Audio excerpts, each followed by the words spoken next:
Every year, we decide to keep this project going. We find it both surprising and encouraging to see how many people continue to join us.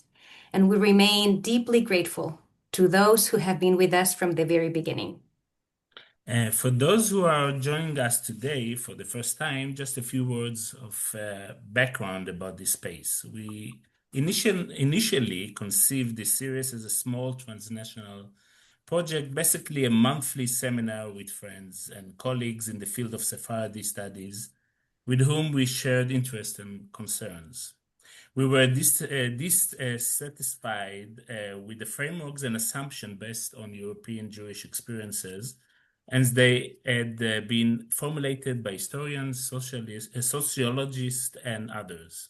More specifically, these frameworks began particularly problematic when trying to account for the meaning of modernization in the context of Sephardi, Middle Eastern, and Arab Jewish cultures.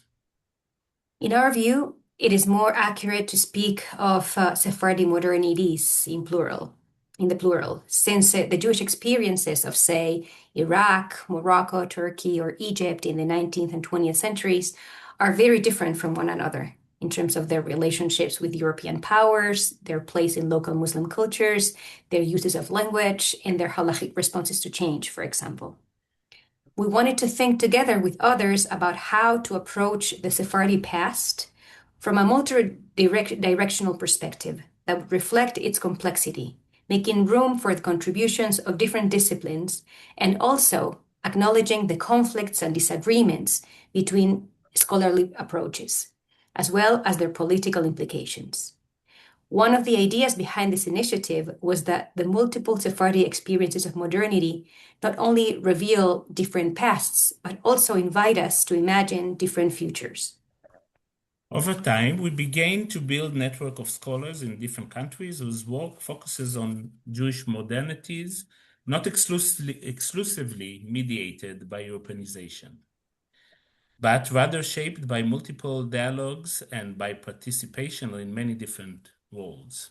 Our seminar has hosted participants from multiple disciplines: history, sociology, literature, philosophy, speakers of multiple languages: Arabic, Hebrew, Judeo-Arabic, French, English, and Italian and Spanish, and from multiple geographies and locations, including people whose work is not confined to academic spaces. We have welcomed activists, artists, and scholars to share the space from which to approach the multiplicity of belongings, languages, cultures, genres, and systems of thought that underpin Sephardi experiences of modernization. This year, we explore diaspora as a lens for understanding the modern and contemporary Sephardi world.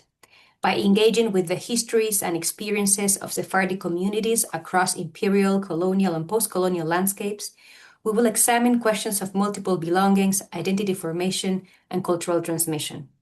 We will address the diversity of modern Sephardi Jewish experiences by considering diaspora as shaped by histories of migration and return, continuity and rupture, belonging and exclusion. Through theoretical and historical reflections alongside ethnographic research, our guest speakers will discuss how Sephardi subjects have navigated their positions between centers and peripheries, offer rendering notions of home, tradition, and modernity.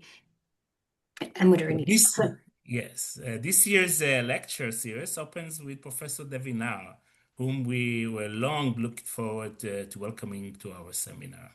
Professor Naar is Associate Professor of History and Jewish Studies and Chair of the Sephardi Studies Program at the University of Washington in Seattle.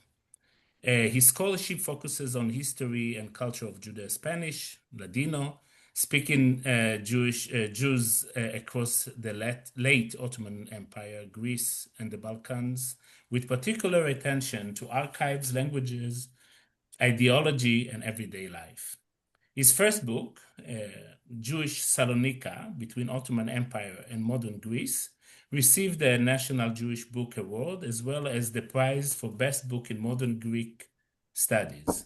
In addition to his monographic work, Professor Naar has led a major initiative to collect, preserve, and digitize Ladino manuscripts, newspapers, and family archives, helping to create one of the world's most significant digital archives of Sephardi cultural heritage.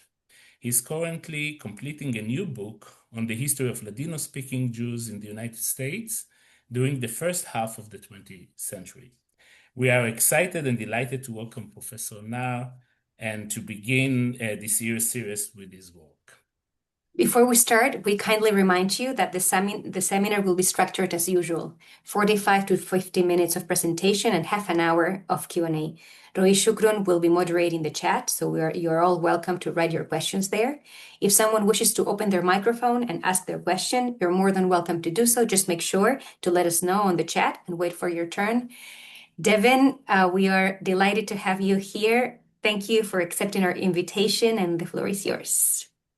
Well, thank you very much, and Angie and Yuval. It's a real honor and pleasure for me to be able to kick off this year's seminar series. I've had the great fortune of sitting in on a few or watching videos afterwards of some of the other sessions, and so I'm really pleased and honored to be able to participate in this year's session and to get us started. So. Let's see, I'm going to go ahead and try to share my screen here. Let's see if I can manage that. Okay, can you all see that there? Yeah, okay, great. What I'd like to do today is to delve into the theme of diaspora by engaging with a concept called polyraciment, or multi-rootedness. Which is a concept that's been developed over many decades by a French philosopher of Sephardic Jewish heritage, whose birth name is David Nahum, but nobody knows him by that name. He's still active and alive today. He's 104 years old in Paris, and he's better known by his nom de guerre, Edgar Morin, which he adopted during World War II in the French resistance. He's very well known in the Francophone world today. Sometimes he's compared to or even discussed with figures like Foucault or Derrida, but most of his 60 books have not been translated to English, and most of those 60 books I've not read either, but I've read some. In fact, Dalia Candiotti is the only US-based English writing scholar I'm aware of who's really delved into some of his work, situating it in a Sephardic and broader Jewish context in her book, The Converso's Return. One of Morin's key concepts is pensée complexe, complex thought, which he sees as a transdisciplinary worldview that embraces relationality, complexity, contradiction. These he sees as the foundations of human knowledge. And he arrives at this concept partly through reflection on his own family experience. His family came to France from Salonica, which you've all mentioned in the introduction about me, which was once home to the largest of the Ladino-speaking Sephardic Jewish communities in the world in the Ottoman Empire for many centuries. And today, Thessaloniki is the second biggest city in Greece. It happens to be not only the subject of my book, but where my own family is from. My grandfather was there. And my ancestors for more than 400 years. And as Morin shows, his roots, his Sephardic roots are not just unitary, rather they are multiple. And in an essay he wrote in Barcelona, presented in Barcelona when he got an award in the 90s, I want to share a little excerpt of that, which I find pretty fascinating. On this topic of roots and multiple roots and homeland.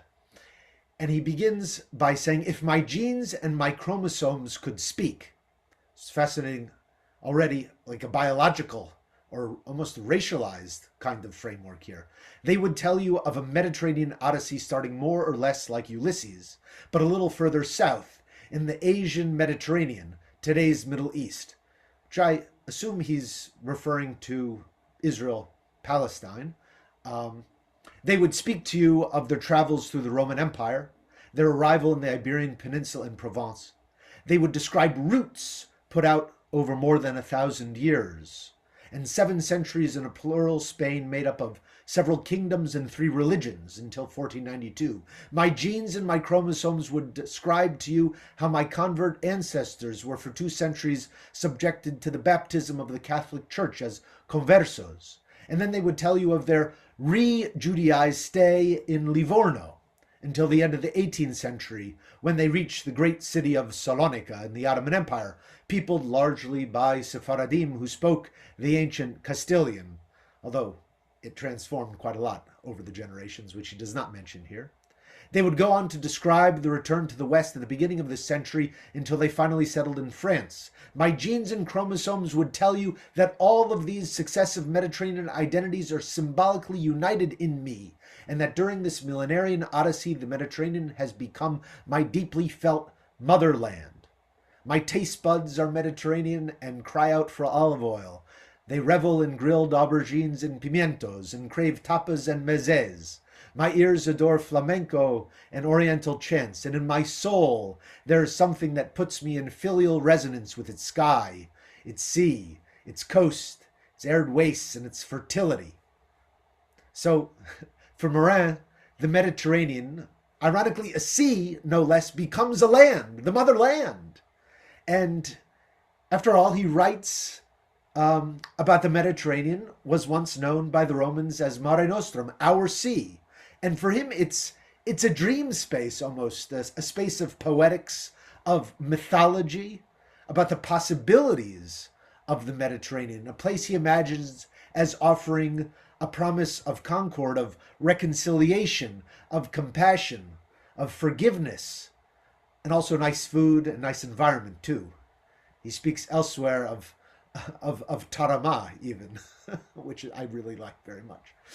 At the same time, this biologization or the racialization of this otherwise really affective notion of the Mediterranean is a connection that he sees encoded in his genes and in his chromosomes. And maybe there's a good reason for that, because the Latin terms for root are related to the term raíz, which is related to the term race, which share the same linguistic root, in fact. So there's a connection there. The idea of the root conveys a kind of ontological link to a specific locale or territory. What some geographers have described as the figurative potential of the geographic dimension of social reality. But rootedness also brings to mind the condition of being uprooted, the possibility of being transplanted. This mythic notion of motherland, although expressed in these genetic metaphors and the language of roots and arborescence, while I mention it operates as at the effective level for Morin, the reality is that when your motherland claims you today, that claim has real material consequences through the granting of citizenship, rights, duties. Hannah Arendt famously claimed that citizenship is the right to have rights, that belonging to a political community is a prerequisite for benefiting from basic rights, whether voting or due process or protection. And so we think about the meanings of homeland today. We cannot do so without recognizing that over 10 million people are stateless today. They may have a territory that they see as their own, but they have no state looking out for them, protecting them. In his memoir, Morin delves into the material consequences of his own family's journey during World War I, when the promise of multi-rootedness opened up for him claims to specific homelands, the possibility of being both stateless and polystated. And these claims to multiple sites were not only effective, they were strategic, they were necessary. Morin describes how his father and uncle arrived in Marseille in 1916, and they had to declare their nationality to get a residency permit. Turns out that was not an easy thing to determine. They argued, and they had to make an argument, that they were not Turkish, although born in the Ottoman Empire. They were not Greek, although their native city, Salonica, was now part of Greece. They were not Italian, although their forebears had been in Livorno and had been Italian subjects. And they were not Spanish, although their ancestors had fled Sepharad in 1492. To say that they were Turkish would have meant they would have been classified as enemy aliens and possibly interned or deported. And to say that they were Italian or Greek would have rendered them susceptible to military conscription. So what did they do? They declared that their nationality was Salonicien, Salonican. It was, as he describes, their petit patrie, their little homeland, both out of allegiance and necessity, even though Salonica was no homeland at all, at least not in a real, legal, or juridical sense. It was not a state, it was not a nation, but the claim worked. The police inspector in the Bouches du Rhône issued the residency permit indicating Salonicien as the brothers, his father and uncle, as their nationalité. But interestingly enough, Salonicien as a formally recognized nationality did not have long-term staying power. Morin notes that his father's designation as Salonicien was soon crossed out, and above was written this other unusual term, Nationalité Israélite du Levant, Levantine Jew. Now, as Sarah Abravanel has noted, this unusual designation for really what she describes as citizens of a fictional nation, just like Salonica was not a nation, the Levant is not a nation either. This was applied to about 7,000 Ottoman and former Ottoman subjects living in France during World War I, most of whom were Jews and a few of whom were Armenians. This designation, which was orchestrated by different branches of the government, the prefecture of the police, the foreign minister, the ministry of the interior, in collaboration with the Alliance Israélite Universelle, a very important French Jewish organization, and the Association Culturelle Orientale, which was an organization of Levantine Jews in Paris, enabled newly arriving Ottoman Jews to avoid surveillance, deportation, and internment as enemy aliens. The Ottoman Empire, they were the bad guys at the time of the war. So the Nationalité Israélite du Levant, it was made up, but it had super real consequences. And here you're looking at another example of this in the case of Jacques Azouz, who ultimately found his way right here to Seattle, where he became a leader of the Sephardic community. So what I'd like to do is to think about the meaning of diaspora and Morin's concept of multi-rootedness. And I'd like to link it to concepts like la patrie, the homeland, the motherland. And I want to start by focusing both on a conceptual frame and then the interplay between these two motherlands that Morin's family claimed in the context of World War I, because they were so unconventional as expressions of nationality. One invoked a city, which is ostensibly smaller than a nation and not a nation, and the broad region of the Levant, of the Eastern Mediterranean, which is ostensibly transnational. It is a bigger region, bigger than a nation, and these defy the conventional scales of belonging we usually associate with nations, states, nationality, citizenship, homeland. By pairing these ostensibly geographically tiny, looks like we got some doodles here. Okay, is that? Are you still seeing the screen? Yes. Still, yes. Okay. So we're dealing with a city and a region. Invoking these two scales of belonging, I hope we can begin to do some of the work of resisting what my advisor and colleague Aaron Rodriguez has described as the tyranny of the nation state. This modern geopolitical formation that coerces a certain sense of belonging and loyalty. It imposes unnatural borders. It unmixes neighbors from each other. It forces homogenization and exclusion. And it also, the reality is, it undergirds our contemporary geopolitical order.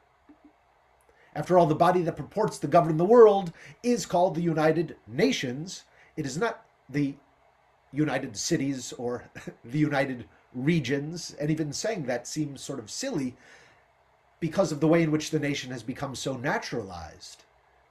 First with the League of Nations, the United Nations predecessor, which emerged in the wake of World War I, the very moment in which Morin's family was awkwardly classified first as Salonicien and then as of nationalité Israélite de Levant.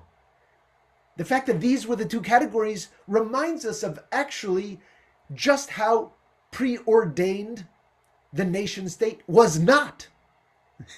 It was not preordained as the primary or only legitimate geopolitical formation.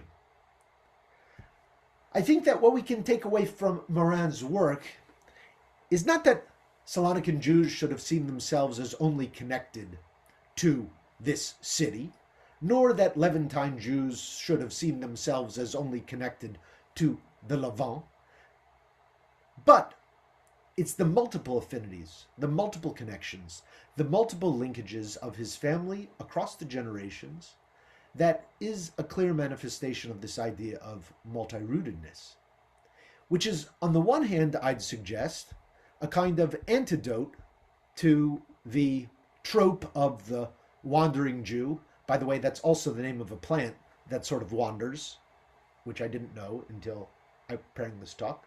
It's a plant called the wandering Jew. Maybe some of you have them in your homes. I don't know. And it's antidote to the idea of the Jew as rootless. Here, in Morin's conception, the Sephardic Jew has many roots, not no roots. They are across the Mediterranean. They are across states. Again, the possibility of being stateless, it's possible, but also polystated. Attention to these different scales of belonging can help us understand these multiple connections. He sees himself, he describes himself in another essay as inheriting the multi-rootedness of his forebears, with, as he says, one foot in France, the other in Italy, in Spain, in the Orient, the Eastern Mediterranean. And, that's a lot of places to be at simultaneously with only 2 feet. But I think that speaks to some of the complexity that is at play. This concept of multi-rootedness, I think, can challenge and subvert even maybe some of our understandings, conventional understandings of the concept of diaspora. Diaspora, as we know, has a very long history. The term is a Greek term that comes as a translation, Greek translation from the Hebrew Bible, that refers to the dispersal of the people of Israel and also the prospect of their ingathering in Jerusalem. And here I have a pretty interesting mind map created by contemporary artist Ward Shelley of the Jewish diaspora. And there is a Sephardic Jewish strain here, which fascinatingly, it ends with the end of the Ottoman Empire and it doesn't continue afterwards. So that's not the path I'm following, but I found it very fascinating here. What do we mean with diaspora? Diaspora, spora in Greek, are spores. They're seeds. It's the dispersal of seeds. And this metaphor has been applied to many other dispersions. We can speak about the black diaspora, the Chinese diaspora, many other diasporas, and it oftentimes carries with it the connotation or the expectation of a binary between a single homeland and its diaspora, between, as was mentioned in the introduction, a center and a periphery. Multi-rootedness, I'd like to suggest, deals not with seeds but with roots. So the ecological metaphor suggests a slightly different image of intricate connectivity rather than dispersal. Rootedness, multi-rootedness, rejects the dichotomy of one homeland and one dispersion, but at the same time, it may approach some other concepts that are related, multiple diasporas, competing diasporas. Some scholars have conceptualized this solar system model with a center and many existing nodes. Now, I was trying to think out this arboreal metaphor a little bit further, and I'm going to take it one step further and speak about how can we think about multi-rootedness? Like, how does this work? And I want to bring for you a natural phenomenon which is called inosculation. And inosculation is this phenomenon in which roots, and it could be branches or trunks of two or sometimes more trees, grow together and fuse into a single organism. It's nature's way of self-grafting, of manifesting hybridity. Now, of course, that can also be done artificially. You can graft on things, and this one on the left here, I found it online and it was called inosculation, but that looks pretty sculpted. That's the other thing. You can actually sculpt branches and roots of trees, which is another fascinating impact of human intervention into the natural environment. Perhaps the closest parallel I've been able to find in the scholarship relates to the rhizomatic approach to understanding dispersion. And this is a model that draws on the work of French postmodern philosophers like Deleuze, who doesn't deal with a linear root and branch model, but instead views the human experience, not specifically Jewish, but the human experience as decentralized, interconnected, as comprised of an adaptive network of diverse communities with horizontal and non-hierarchical connections, with diaspora and movement, interconnections between cultures, multiple centers. The metaphor is not the tree, the metaphor is the fungus. The rhizome, the interconnected roots of the fungus, has no center.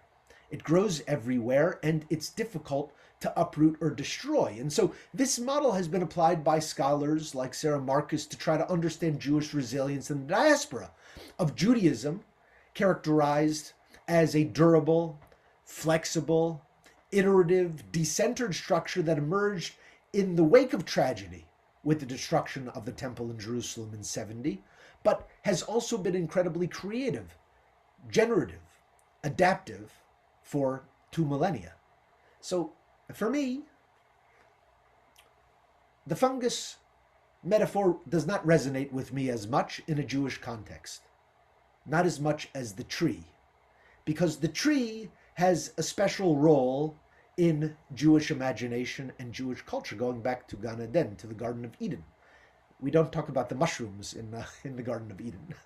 We have the tree of life, the Etz HaChaim. We have the tree of knowledge, of good and evil. So I come back to the tree metaphor and the roots. The image of Etz HaChaim resonates in particular, not only because it is actually also used to describe the Torah is Etz HaChaim in the book of Proverbs, but it is also the name of the first synagogue that was established in Salonica in the 1st century. And because of that, it was also the name of the synagogue that Salonican Jews established in different parts of the world where they went, including the United States, including in New Brunswick, New Jersey, my family's congregation, Etz HaChaim, Sephardi. This is where I went as a child. My great-grandfather was the first rabbi there. And his sister and brother-in-law were founders of the Sephardic congregation in Indianapolis, Indiana, which is also called Etz HaChaim. So there are some interesting connections, I think, for the Etz, for the tree.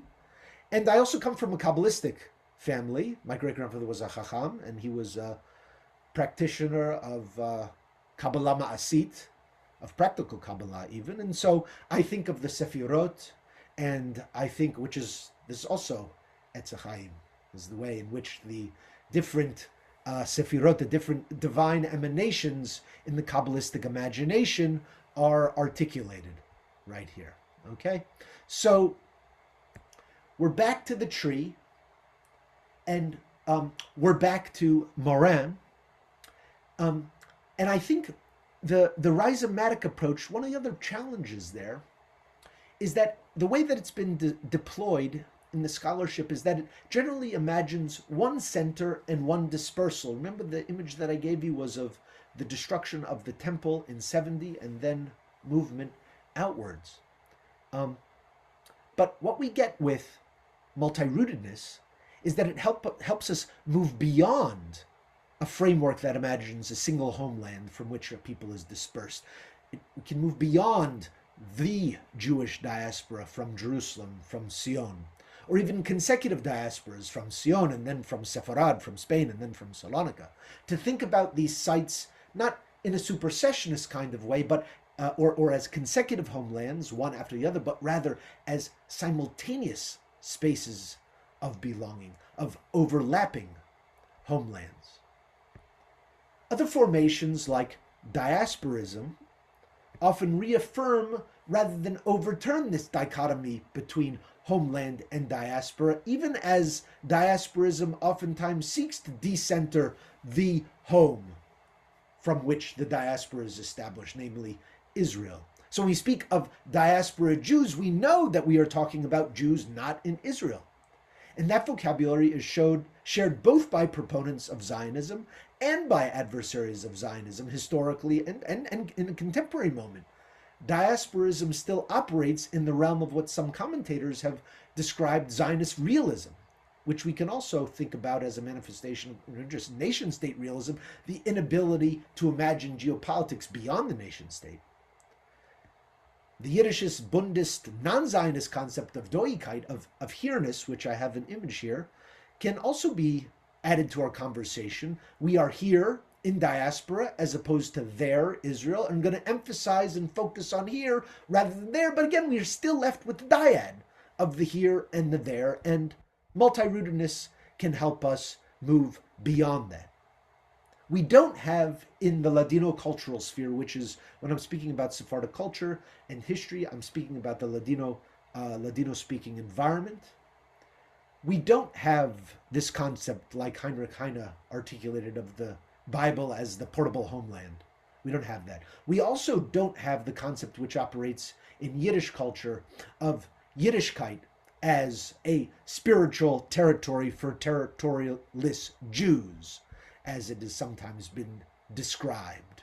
Okay? Yiddish is my homeland. We do not have claims in the Ladino press that Ladino is my homeland, but Ladino does play a key role in articulating actually that multi-rooted dimension of the culture, because it connects the Iberian context with the Ottoman context, with the Semitic characters, the Hebrew characters in which Ladino was written, was seen as a manifestation of its Middle Eastern and Hebrew connectivity.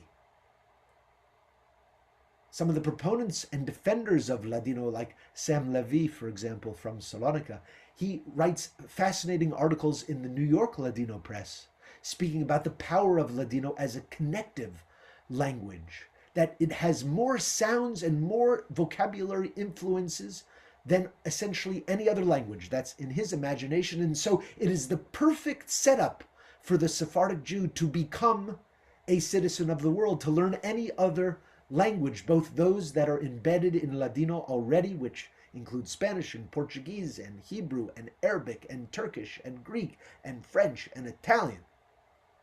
Okay? So it plays a different role. It is not language as homeland, but language as reflective of a multi-rooted disposition across geography and culture. I'd like to spend the rest of my time now delving into some examples from the mostly Ladino sources, but also I'm going to give you some in other languages as well, that speak about these homelands of the Ladino-speaking Sephardic Jews and how they are related to each other. Thinking especially about Salonica and the Levant, but also thinking about other claims that are made about different homelands and the strategic uses to which they are placed. Now, after the expulsion of the Jews from Spain, Salonica already emerges as a major center of Jewish life.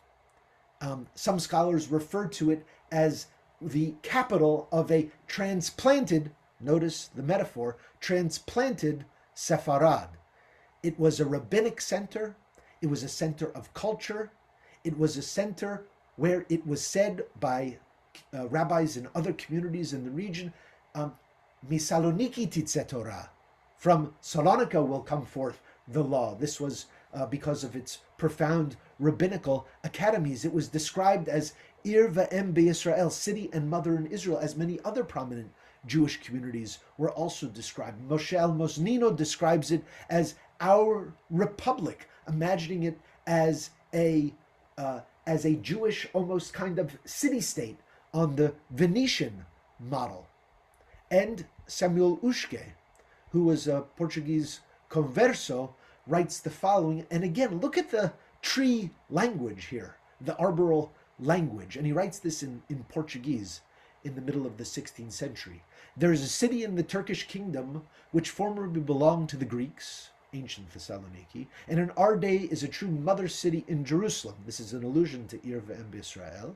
For it is established on the very deep foundations of the law and is filled with the choicest plants and most fruitful trees presently known anywhere on the face of our globe. He's referring to rabbinic learning.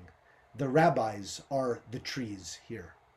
These fruits are divine because they are watered by an abundant stream of charities. In other words, they get a lot of support for their studies. The city's walls are made of holy deeds of the greatest worth. The majority of my children who have been persecuted and exiled from Europe and many other parts of the world have taken refuge in the city, and she embraces them and receives them with as much love and goodwill as if she were Yerushalayim, that old and ever pious mother of ours. So the city is personified. It is treeified and personified at the same time. Later he describes Salonica as the head of Judaism, and all other lands are its limbs. So you see this mythology about the grandeur of the city emerging already in the 16th century. Jewish presence has deep roots in the city. It has deep roots. But a sense of loyalty to a state will also emerge at this time. Prayer for the sustenance of the government is a prayer that some scholars trace actually to the Iberian Peninsula that was popularized in the Ottoman Empire after 1492 and spread throughout the Jewish world after the time. But loyalty to the imperial sovereign is very different from concepts of modern citizenship and patriotism. And in fact, missionaries coming to Salonica in the 1850s see as a sign of the backwardness of the city's Jews the fact that, according to the missionary reports, they have no word for country. They speak instead of the city of France, the city of England, the city of America. And you can actually trace this in Ladino ballads, in Ladino folk songs. There's once a popular song that refers to La Ciudad de Aragon, the city of Aragon. But everybody knows Aragon is not a city. Aragon is a kingdom. Okay? By the 19th century, however, we have the introduction of patriotism, nationalism, citizenship into the Ottoman realm, completely transforms the discourses of the time, and the patria will emerge. It will be claimed as the Ottoman Empire, as Turquía, la patria. With the reintroduction of a constitution and a parliament in 1908, series of wars, the emergence of more ardent patriotism, this idea of patria will become more concretized and widespread. And of course, the meaning of patria is drawn from the French, la patrie.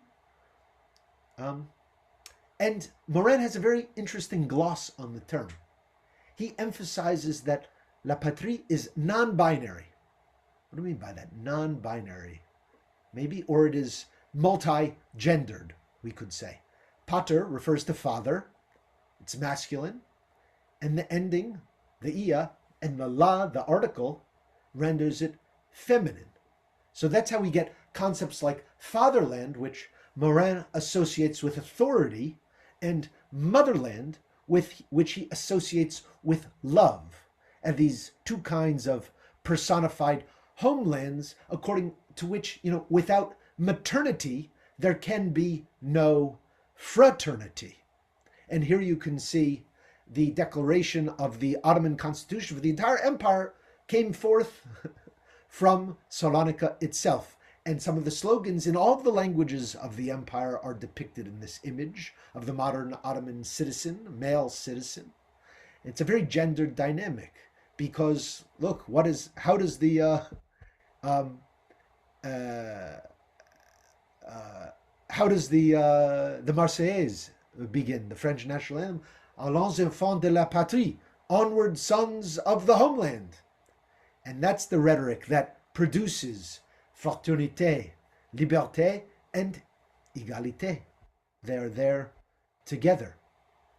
The Balkan Wars and World War I contribute to the tremendous dissolution of the Ottoman Empire and profound upheaval with the incursion of the new concept of the nation state, the homogenizing forces of the nation state on the one hand, and the separating forces of colonial rule in different parts of the Middle East on the other hand. And it is in this context that Salonica is transformed and transferred from the Ottoman Empire to modern Greece. And it is in this framework that we see emerging in the Ladino press a discourse around dueling patrias. On the one hand, the Ottoman Empire emerges as la patria or la vieja patria.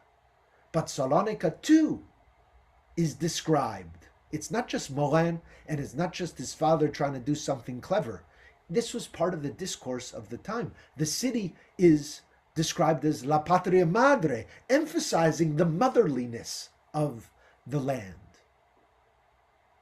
And they refer to themselves, the Saloniciens, the Salonicles, dispersed across the globe. How do they describe themselves? As los hijos exilados, the exiled sons, the exiled children of their motherland. They can describe themselves as Ottomans and as Salonicles, as the Ottoman Empire as La Patria, as Salonica La Patria. And this aspect of dispersal brings with it a new set of terminology that enter the Ladino press that remap Sephardic and Jewish history onto the present moment. So it is described as El Nuevo Galut, the dispersal of Jews from Ottoman lands in the early 20th century. It is re-invoking the original Galut from Jerusalem after the destruction of the temple. It's sometimes also described as El Nuevo Gerush, referring to the expulsion of the Jews from Spain. This is the new expulsion, especially described when in conversation about the Christian kingdoms of the Balkan states, bringing with it the terror and fur of the Inquisition. Okay? There is discussion of tomando el bastón del exilio, taking the staff of exile and bringing it to the next locale. There are poems that describe the region around Salonica as una tierra vivda, a widowed land that has been essentially raped by Greek and Bulgarian nationalists who have deprived the woman, the wife, the mother of her husband, who is Turkey, the Ottoman Empire. So again, these familial metaphors are fascinating and potent, and they produce endechas. They produce lamentations, poetry, new prayers, essentially, that are composed not to mourn the destruction of the temple as it is on Tisha B'Av, but to mourn the destruction of Salonica itself, and to mourn its entrance into new and foreign and unknown lands that will be less hospitable. These are described as patrias madrastas, stepmother lands, which do not provide you the protection of Gan Eden, but they impose upon you the fury of Gehinnom, of hell, essentially. Okay? So very powerful language that is at play here in structuring the relationship between these Saloniciens and their two homelands.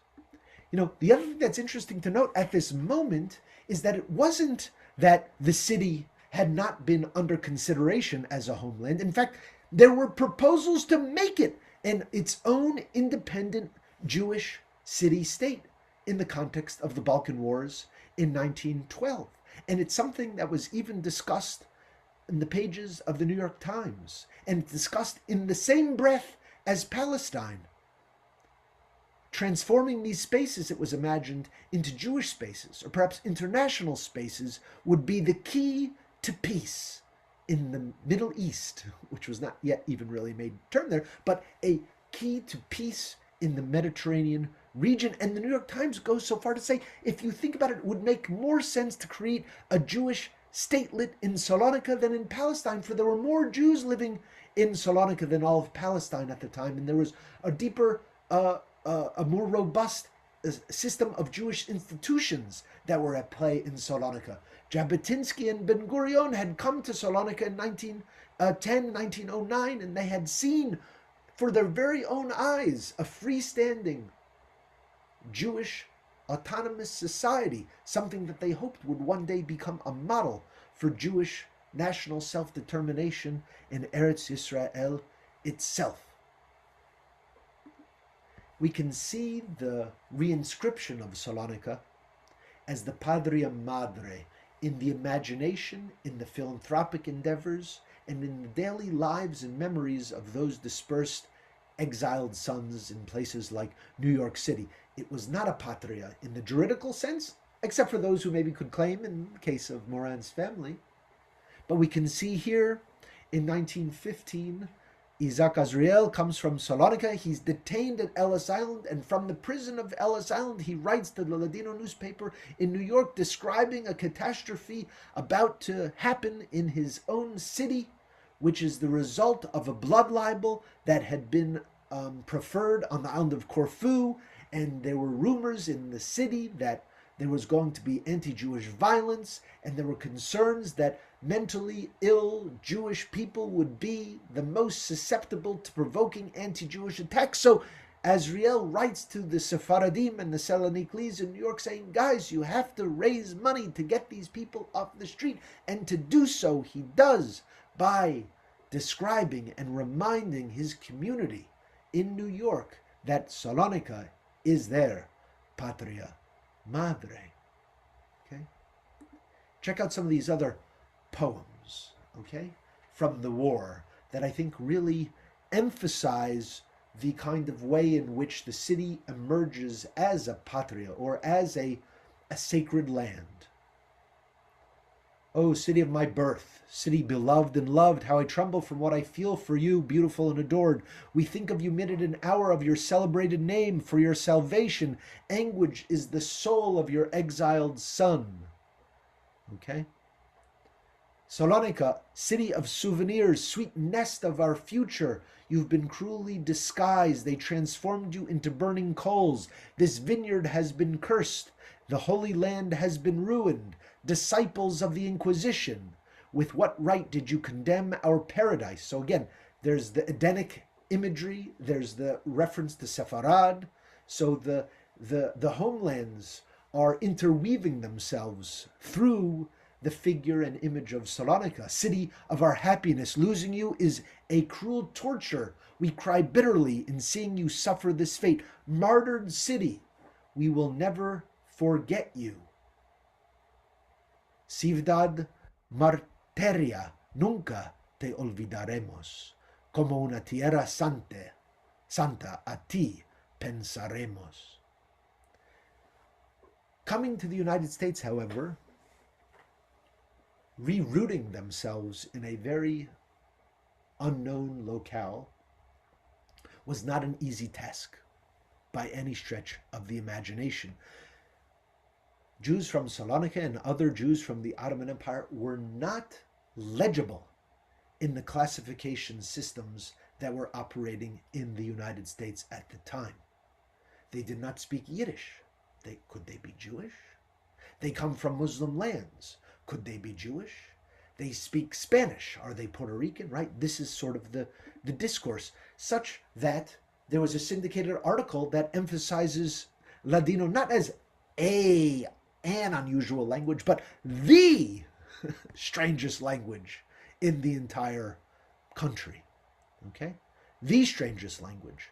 And the theme of strange or peculiar permeates almost every English language description of this group, who cannot be classified. And this poses some kind of threat, perhaps, to dominant society, including to Jewish society, who is concerned about their difference, concerned about their roots in the Muslim world, concerned about their Oriental status, their barbaric status, their uncivilized status, perhaps would tarnish their own precarious position. Check this quote.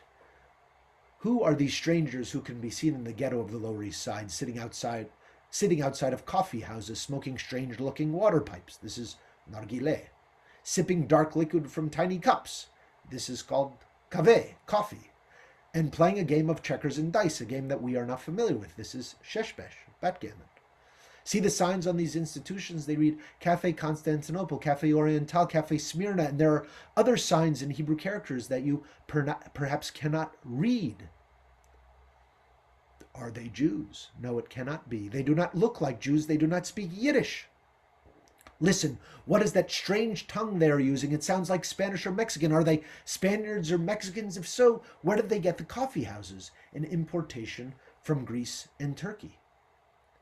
The illegibility of the group and the negative associations that were affixed to them, coming as they did from the Muslim world, from the Orient, from the Levant, provoked a campaign for these Ladino-speaking Jews to transform their sense of patria and their sense of identity, to make a better position for themselves in their new country of origin that was intensified, especially once the Ottoman Empire and the United States were on adversarial sides of the war, and they were anxious about the prospect of being classified as enemy aliens. Forget also being classified as or characterized as backwards and uncivilized and everything like that. So you can see already in 1915 repudiation of the Ottoman Empire, this land that just 2-3 years before had been the subject of all of these patriotic declarations as the patria, one of the patrias of the Sephardim. And here you can see in La America the argument. The Spanish language and the language of Spain are not Oriental, and similarly the official language in the Ottoman Empire is not Spanish.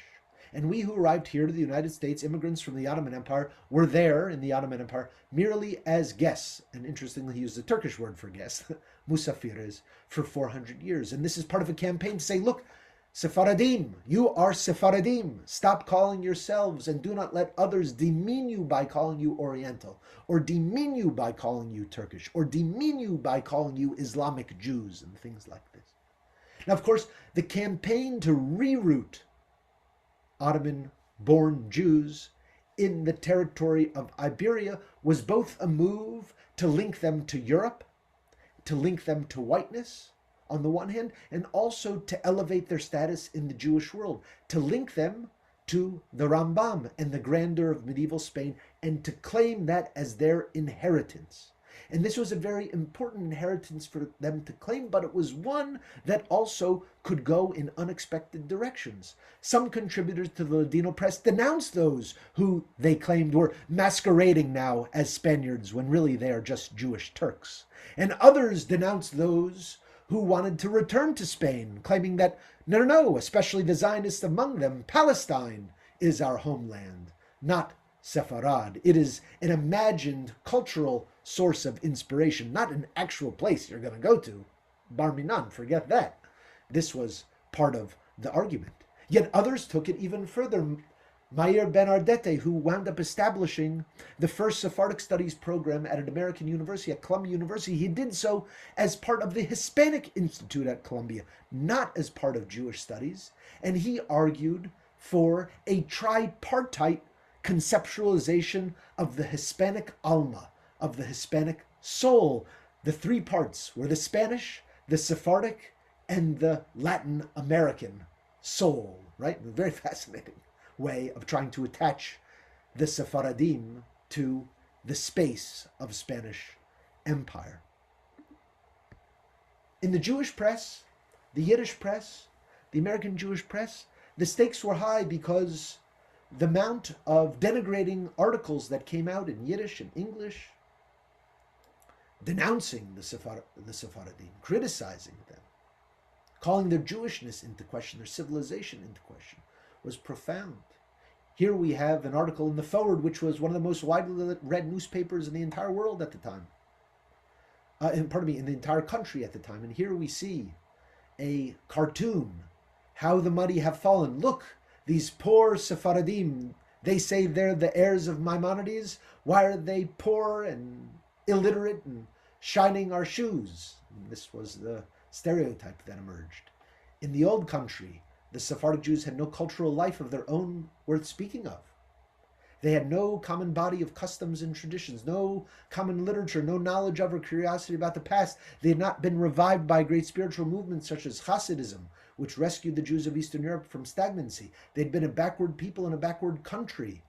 How could they hope to progress in this country? As a result of this article and others like it, when one of the Sephardic organizations applied to become members some months later of the Jewish Federation of New York, they were denied. They were denied their application to join the official Jewish community of New York. And this set some of the leaders of the Sephardic community, young men, including, into a rage.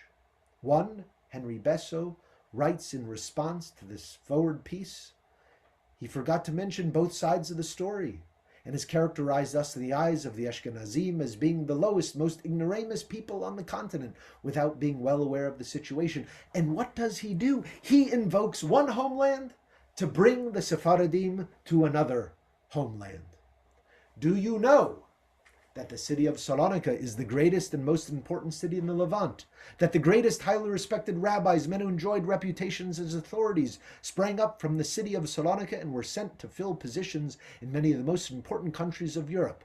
A city of this kind, presenting such important factors as education, commerce, religion, communal life, in which the Sephardic Jews have taken a considerable part, should not have slipped off from your memory. The Forward refuses to print the letter to the editor that he writes.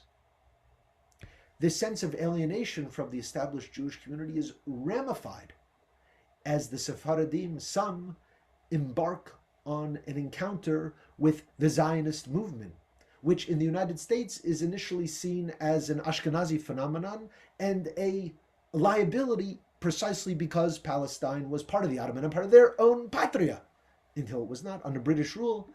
And we see a group of Salonican Jews going to Palestine in the 20s under the British mandate, and they return. They return feeling dejected and rejected, and their letter is circulated and published even in the Zionist Ladino newspapers, who are so distraught by the message they receive. For 6 months we have been established in the land of our forefathers, but as we are convinced, to our great pain, Palestine is not the patria of the Jews in general. She is the patria of the Ashkenazi Jews only. We cannot but conclude, to our great regret, that aid is refused to us for the simple reason that we do not belong to the chosen party of the chosen people. We are not Ashkenazim. Palestine is for the Ashkenazim. Where are the Sephardim to root themselves in this new environment? The old world of the Ottoman Empire is gone. What is the new space, the new territory, the new state to which they might tether themselves? Simon Nassim, writing in the magazine of the Sephardic Brotherhood of America in 1928, titles his piece Despatriados, those without a homeland. And this is his argument. The old notion that the Sephardim of the Orient established in America are temporary dwellers in the country already has disappeared.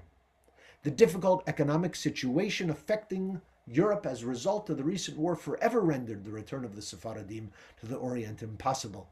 Turkey and Greece today are not what they were yesterday. The attitude of the administrations toward the Jews has changed immensely. The motives that inspired the Sephardi Jew to desire to see their native country once more no longer exist. The psychology of the Muslim people is no longer the same. The war hardened the hearts of everyone, and chauvinism, he means nationalist chauvinism, is rampant in all of Europe. Having lost our old homeland, has the Sephardi Jew adopted another one? No. We are a raza sin patria. And this is an allusion to the writings of Angel Pulido, who was a Spanish senator who was trying to recruit Jews back to Spain. He's rejecting that claim. So who are the Sephardim in this moment? And as the Second World War begins, the Sephardim in New York make a final effort to articulate a vision for themselves as a discrete and distinct people. And it's very fascinating. New York World's Fair, the organizers send a letter to La Vara, which was the main and most important Ladino newspaper ever published in the United States, possibly in the entire world.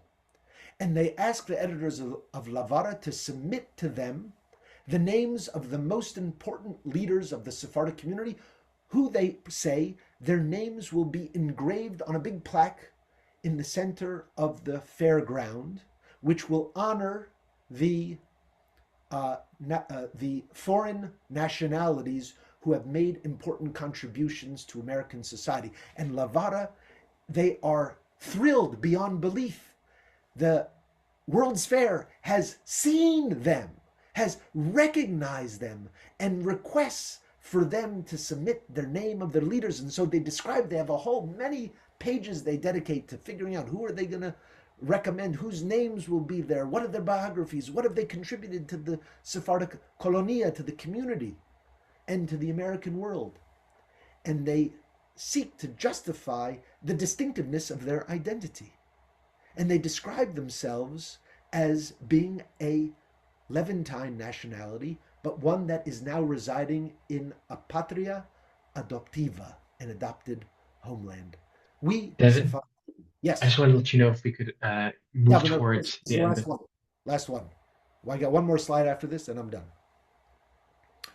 We Sephardim could very well be classified as Jews or Greeks or Turks or cooperate with one of these groups, but no. We are Sephardic Jews, Jews from the Levant, constituting a group that is different from other groups. The fact that we speak the Judeo-Spanish language places us in a different class from the other groups coming from the Orient. Thus, Sephardic Jews, natives of the Levant. So we're back to the Levant, are a distinct group. The Holocaust will produce a primordial blow. And I want to close by bringing us back to Salonica, which reemerges in the wake of the Shoah, re-enshrined as an ultimate patria. A memoir emerges by Leon Shaki. If you haven't read it, it's a beautiful text, Farewell to Salonica.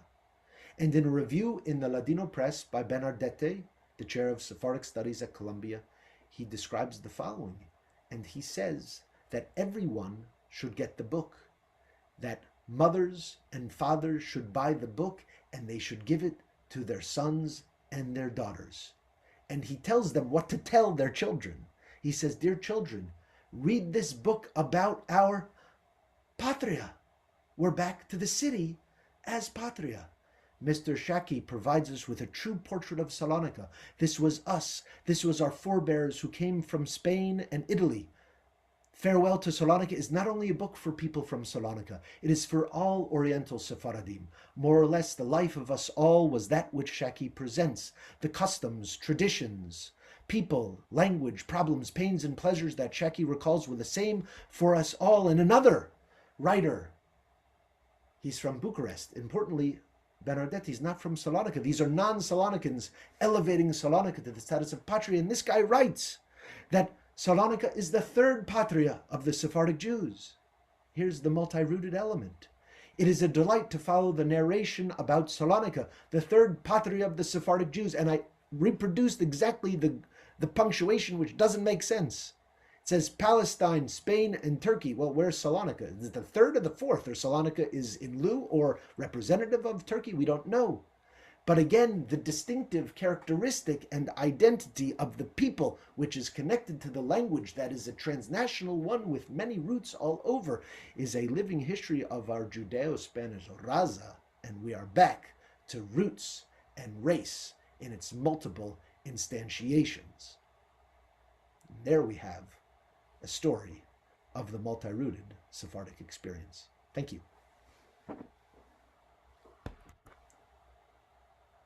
Thank you so much, Devin. This was fascinating. Thank you so, so much. We are going to, I have a lot of questions, and so I'm sure Yuval has questions too. There's a bunch of questions in the chat. So um, I just wanted to share something that Amir Alcalay shared with us in the second edition.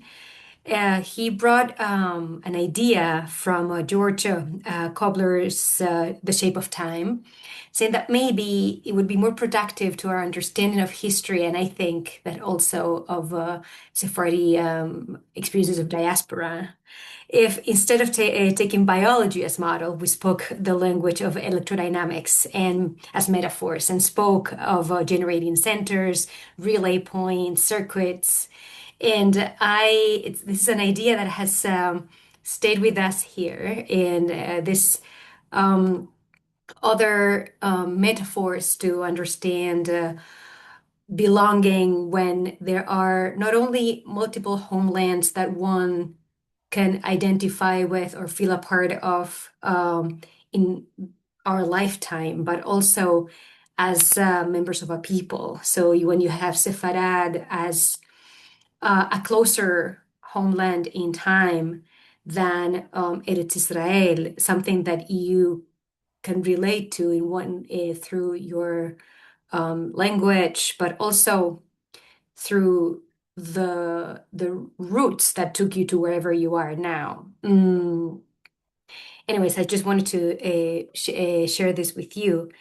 And I was also thinking that this idea of simultaneous belongings without being confined to the book or to the Jewish language, whatever it's, whether it's Hebrew or Yiddish for some.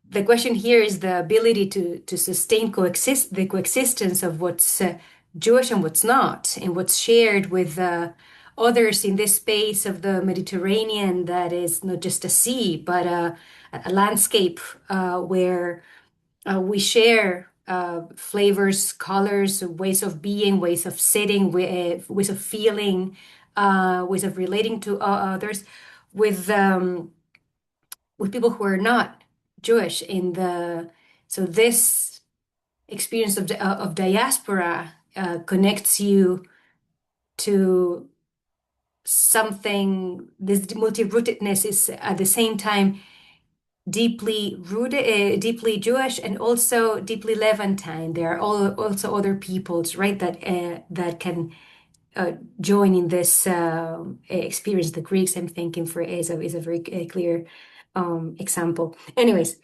and I was thinking of how many examples we have in Sephardic modern history of individuals or groups that need to say, we don't belong to this, and this is always either the Arab or the Muslim world. We are something different. The case that I've studied is the case of Spanish Moroccan Jews, that they go from being from Tetuan or Tangier, and again, they come from Tetuan, Tangier, and just Morocco. This is like their place of origin. Their motherland is Tetuan or Tangier. The idea of a nation is something that they don't necessarily relate to either. And then when they go to Israel, they have this need to say we are something different. We're Spanish Moroccan Jews. We are not like, the French-speaking Jews, and even less like the Arabic speaking Moroccan Jews. So yeah, I just wanted to share these ideas that I had while you were speaking and giving this fascinating presentation. Thank you. Yeah, thank you. Should I respond or do you want to You take can it? respond. Yeah. This is now a conversation. Okay. I mean, the first thing I need to, that was one of the sessions I did not see, so I'll have to go back and look at the Alkali session. So that's, I mean, I very much like his, his work. Yeah. And he has also done in his book from, I guess it's from the 90s, Hmm. a long time ago already, but he does some very interesting work connecting the Ladino speaking Jewish figure and the Arabic speaking Jewish, Yes. and restoring them to a shared Levantine environment, which I think is very important to do, especially in the Yeah. context of this seminar. I'm not familiar with the electrodynamic metaphor that you described, so I'm very curious to think about it.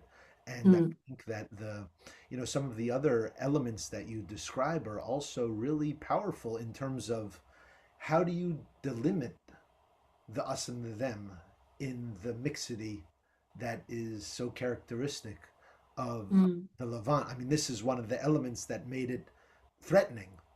Was the mixity? It was an anti or non-nationalist. It was mongrelist. I mean, you can think of Jacqueline Cano, Yeah.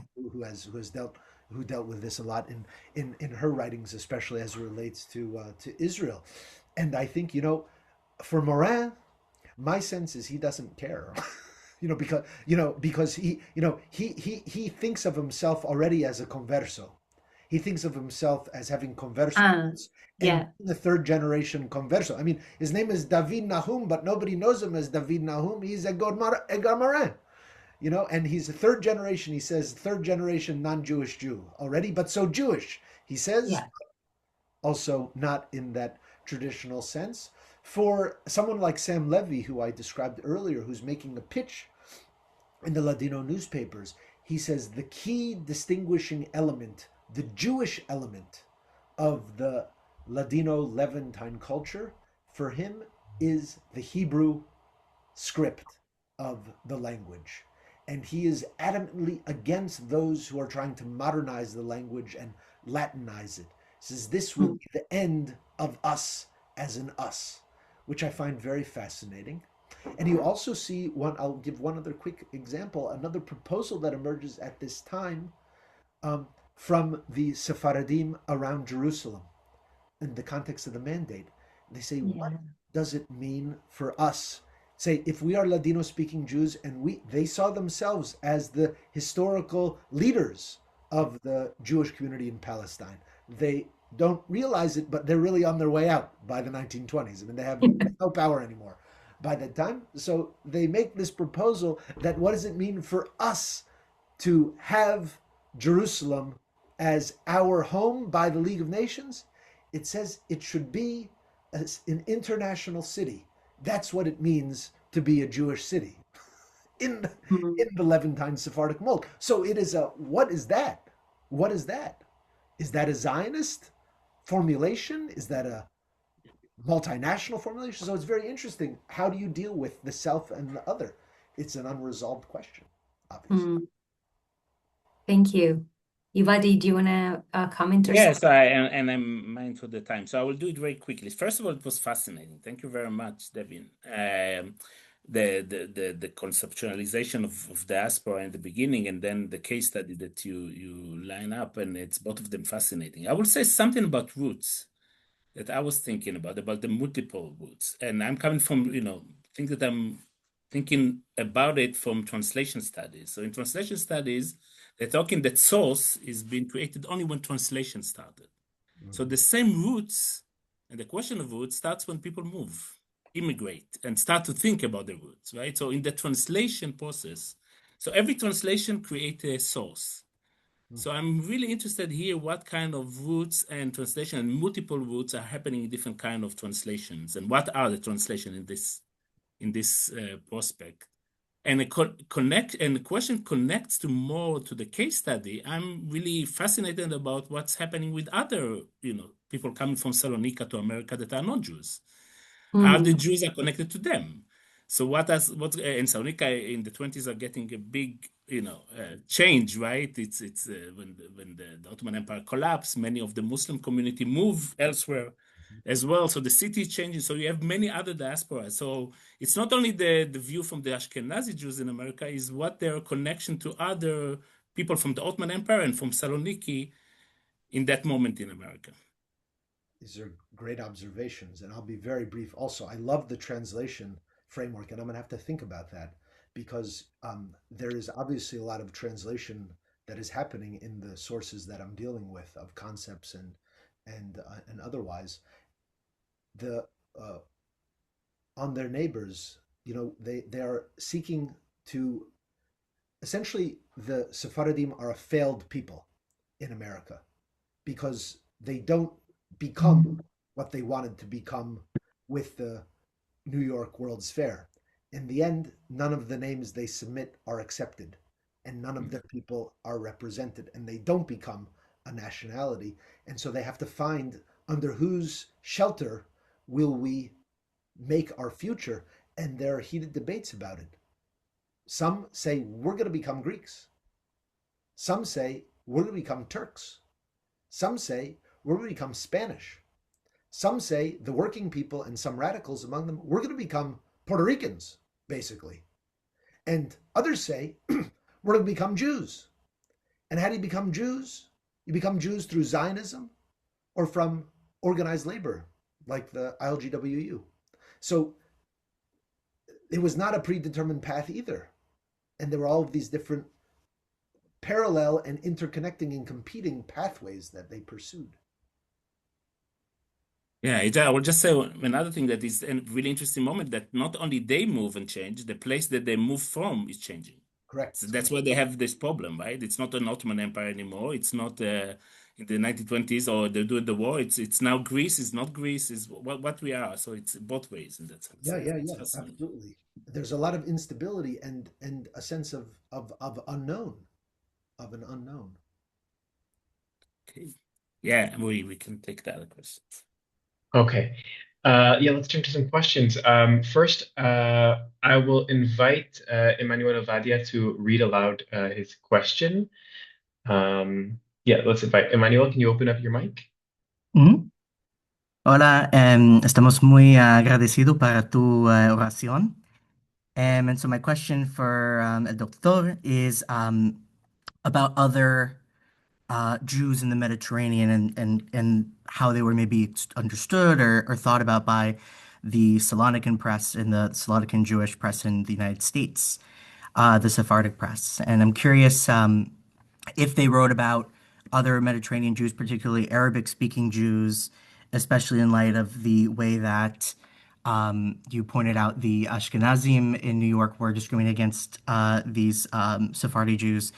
We have seen in some of my research, I see some of these like Sephardi from like the Balkan areas and from kind of like the western part of the Sephardic world, continuing maybe this like Orientalist or discriminating gaze towards other types of Jews as well, who are seen on like a continuum. So I don't know if that comes up. I know that's not directly maybe under the purview of your research, but I'm curious if there's any insights or sources about those relationships. There are. The Ladino press is pretty clear that Arabic-speaking Jews are different. It's a different group, and they speak about the different, like Syria, for example. There are relationships that are developed, but when they speak about los nuestros, they speak about us. They mean the Ladino-speaking Jews, as long as the press is operating. The fissures or the reorientation that emerges comes largely through Zionism, in which the Zionist Ladino press is speaking about what we might now call a pan-Sephardic identity, and they articulate it very clearly. They're Portuguese Sephardim, and this relates to one of the other questions. Those Jews who come from the colonial times, from Portugal and long established, they're the Portuguese Sephardim. Then there are the Greek Sephardim. These are the Romaniot Jews. They are part of this umbrella of the Sephardim. Then they speak about los Sephardim Arabos, the Arab Sephardim, and these are mostly a reference to Syrian Jews. And then they call themselves in this framework los Sephardim Españoles, the Spanish Sephardim. And like Moroccans are somewhere in there, but they are not as interconnected in New York at that time. And Persians are not there either. But so they try to come up with, in the framework of the Zionist movement, there's this kind of effort to create a taxonomy that will legitimize a sense of all the Sephardim as, and again, the metaphor is branch. There are two branches of the Jewish people, the Sephardim, and then the subgroups, and then the Ashkenazim and their subgroups.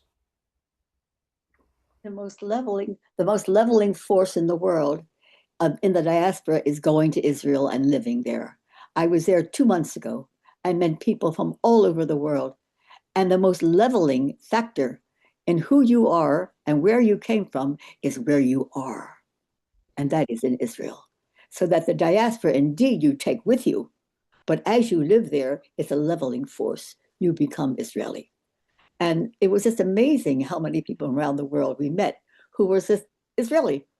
They had obviously been enriched by their history, and they brought that with them. The past, and Shakespeare said the past is prologue. But then when you're living there, you become part of that society, and the diaspora becomes less important to you, and you are Israeli. And Carol, I'm sorry. It's just like we tend to like respect the turn of I think someone else was waiting for their question to be read, so that's why we. Yep. Yeah, and Okay. I would suggest, well, if you can take read Yes. Yeah. several questions Mm. that So, we'll have enough time. yes, okay. So Dallas asks, did Salonicans or Levant Sephardim engage with Sephardim, the first Sephardim of the America who came to the Caribbeans, who were instrumental to early U.S. communities? Did they make any reference to this? And Isaac Montague asks, does this model perhaps privilege too much the idea of too much of urbanized Jewish communities? And what does this say about rural Jewish communities like Kurds or Persians or other mountain Jews from southern Algeria or Morocco who might not have identified with this? You want to give a couple more, maybe? I don't. Oh, sorry. I see now that Sophie has written. Yeah. And that's the last one here. What can Morin teach Jews today, Ladino-speaking or not, about how to think and rethink our geographical self-definition as Jews in times when world orders seem to be shifting? And that is all the questions. Great. I would say on the Caribbean question, there are interactions and there are tensions. One of the main tensions that emerges is that the Spanish and Portuguese Jews, and Aviva Ben-Ur has written about this, one of the major tensions is that there is a sense of distance between the long-established Spanish and Portuguese Jews and the new Jews coming from the Ottoman Empire, and there is a hierarchical relationship, both in terms of class and status, such that the leaders of the Spanish and Portuguese congregation in New York, Shearith Israel, initially deny the ability of the newcomers to claim the title as Sephardic. They do not want them to sully the good reputation of the Sephardim by associating them with the Orient, with Islam, with the Middle East. And this is one of the reasons why the term Levantine prevails in the United States initially, because they are denied the ability by the leadership, the longest established community, to claim the title Sephardic. The early organizations are actually use the term Oriental or Levantine. These are the main terms. Sephardic, they have to fight for it. They have to fight to have that be included, fight for themselves to be included in the umbrella frame of Sephardic, because of this Orientalist rhetoric that imagines them having fallen and not deserving of the honor that is associated with the category. To the question of the urban dimension, 100% not in their imagination, the rural Jews, other than to describe them as the Casalinos, the people of the countryside, who are, what happens in this framework is the civilizing Orientalist kind of rhetoric is internalized and then projected. You got to find somebody next in order to elevate yourself. You got to put it on somebody who's a little bit lower. And so you see that it doesn't, it comes up in terms of even like Rhodesi's Lees or people from small towns like Çanakkale versus Salonica or Istanbul. And there is discussion in the Ladino press and in the memoir literature about the kinds of hierarchies and the different status that is associated with the groups, the Monastirlies, from present day Macedonia, for example. Which is a city. Forget the countryside. I mean, they are perceived in the popular Ladino imagination at this time as less educated and simple, and that kind of thing. They may be good in business, but they're not educated. So these stereotypes are very much part of the cultural landscape in this earlier period. Finally, on the question of the geography and the globalized nature, I mean, I think, for me to go back, Carol's comment was a very important comment about the role of Israel as a central locale for Jewish life. I mean, half of the world's Jews are there, and more than half of the Sephardim are there, for sure. The people that define themselves as Sephardim, by far. I think that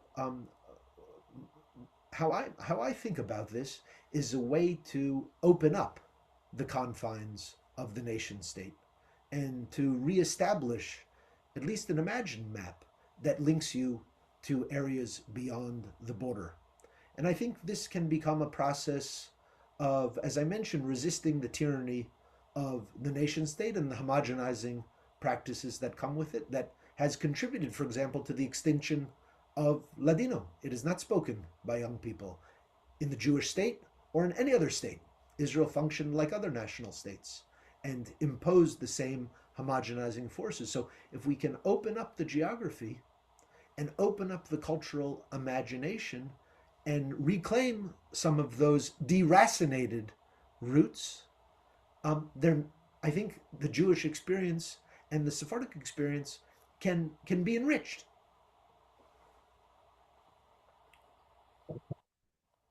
Yeah. I couldn't agree more. I don't know whether, well, we have I have 1 minute. We can have 2 minutes. Come on.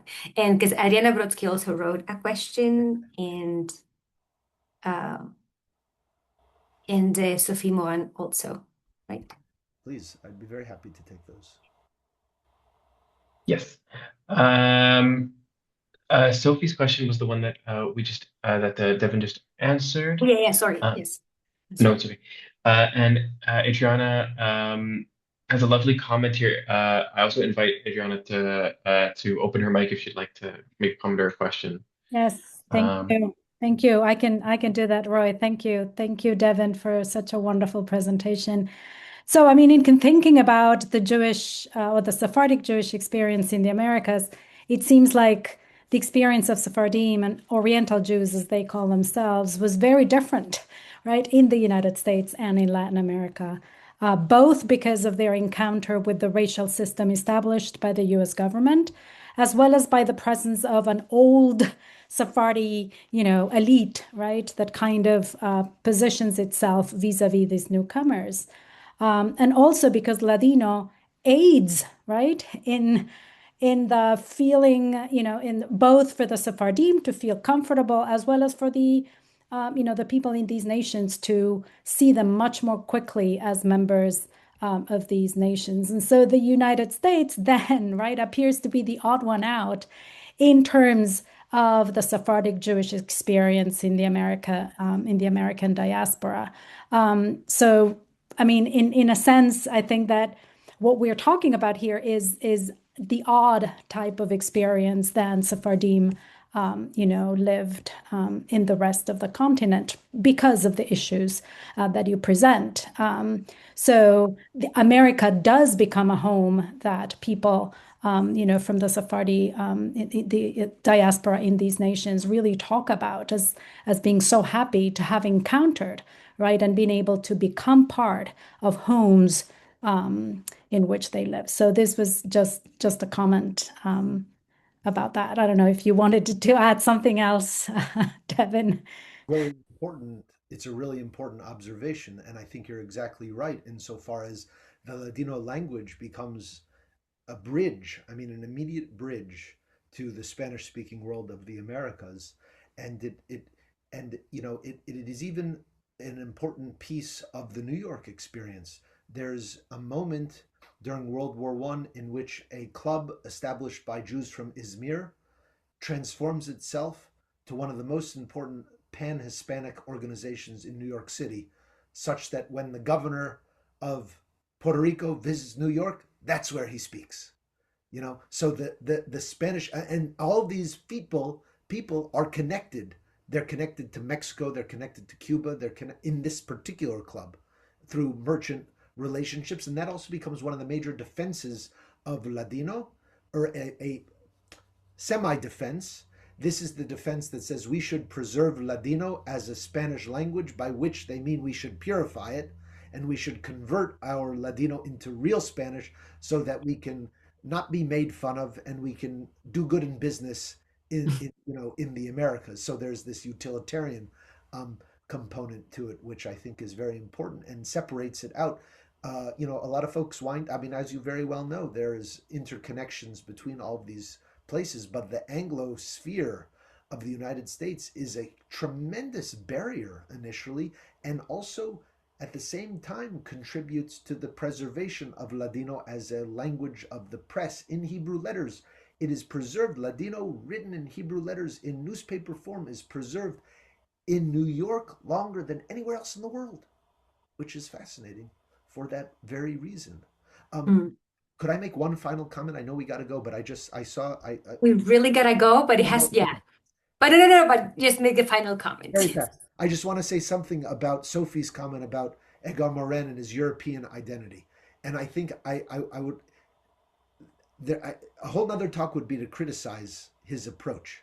And I think there's a lot to criticize about his approach. I think it's overly optimistic, but it is profoundly Eurocentric in a certain way. So he sees the Mediterranean as kind of the cradle of what becomes Europe. So he speaks about it in the Roman and Greek foundations of the Mediterranean, giving short shrift, although he acknowledges it, to the Islamic world and then beyond. So I think there's a lot more to be done in terms of thinking critically about Morin's approach. Also, he rejects religious practices. He is fervently a fervent critic of Israel, which maybe was implicit in some of his comments, but I think there are ways to bring his ideas into broader context and massage them and recontextualize them, and I was trying to do that a little bit here today. And something that we really try to do in this space is to not accept that that politics decide what is a good idea and what is not a good idea, and so whatever the political ideas of authors and participants, there's space here to still there is space here, even in this very small place, to speak about ideas that can serve a better future. So thank you very much, Devin, for your generous contribution. And thank you very much, everyone, for your participation and for your support. And we'll see you next month. Stay tuned. Thank you very much. Thank you, everyone. Bye. Bye. Thank you, Devin. Thank you.